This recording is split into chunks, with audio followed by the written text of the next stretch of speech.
এখন যেটা শেখাবো সেটা হচ্ছে কমপ্লিমেন্ট দিয়ে কিভাবে ভয়েস চেঞ্জ করি আমরা, ঠিক আছে? কমপ্লিমেন্ট। এবার কমপ্লিমেন্ট জিনিসটা কি?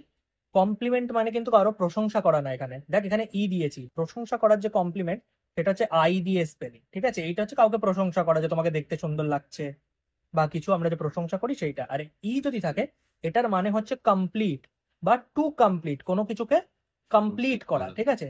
এই কমপ্লিমেন্ট কথাটার মানে। তো এইটা কিভাবে থেকে আমাদের ভয়েস চেঞ্জে কাজে লাগে, ধর একটা এক্সাম্পল এরকম রয়েছে যে she thought she thought me a romantic fool, ঠিক আছে? এবার শি থট মি বলে যদি আমি বাক্যটাকে শেষ করে দিতাম, বাক্যটার কি মিনিং দাঁড়াতো? সে আমাকে ভাবে, কি ভাবে? সে আমাকে ভাবে এ রোমান্টিক ফুল, তাই তো? এইটা সে আমাকে ভাবে। এবার এই রোমান্টিক ফুলটা আসলে কে তাহলে? আমি না? তাই না? তাহলে মাথায় রাখবি যে এই যে অবজেক্ট যেটা আছে, এ নিজের সম্পর্কে স্বাধীনভাবে একবারই বলতে পারবে, সেটা এখানে সে বলে দিয়েছে। তারপরে যেটা, সেটা তো তার সম্পর্কে বর্ণনা, সেটা তো কোনো অবজেক্ট নয়। কারণটা কি? অবজেক্ট হওয়ার জন্য কি হতে হয় দেখ, অবজেক্ট হওয়ার জন্য ওকে আইদার নাউন অথবা প্রোনাউন হতে হবে।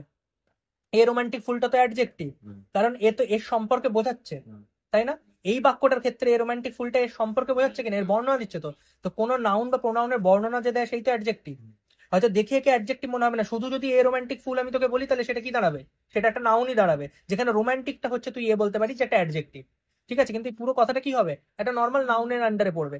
কিন্তু আমরা যেহেতু এটা মি কে বোঝাচ্ছি, তাই এটা পুরোটাই একটা অ্যাডজেক্টিভ ফ্রেজের কাজ করছে, ঠিক আছে? অ্যাডজেক্টিভ ফ্রেজের কাজ করলো। তাহলে যখনই কোনো জিনিস অ্যাডজেক্টিভ ফ্রেজের কাজ করছে বা অ্যাডজেক্টিভের কাজ করছে, সে অবজেক্ট আমাদের হবে না। কেন? তাকে কি হতে হবে? নাউন অথবা প্রোনাউন। তাহলে আমি শুধুমাত্র একেই সামনে এনে ভয়েস চেঞ্জ করতে পারবো, কারণ ভয়েস চেঞ্জে অবজেক্ট সামনে আসে। তাহলে আমি কি করব?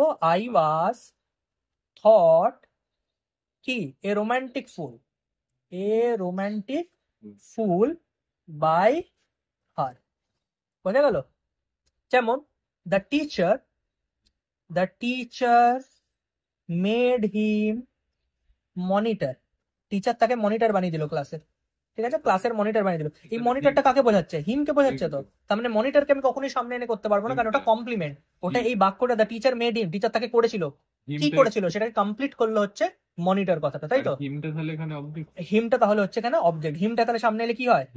হি।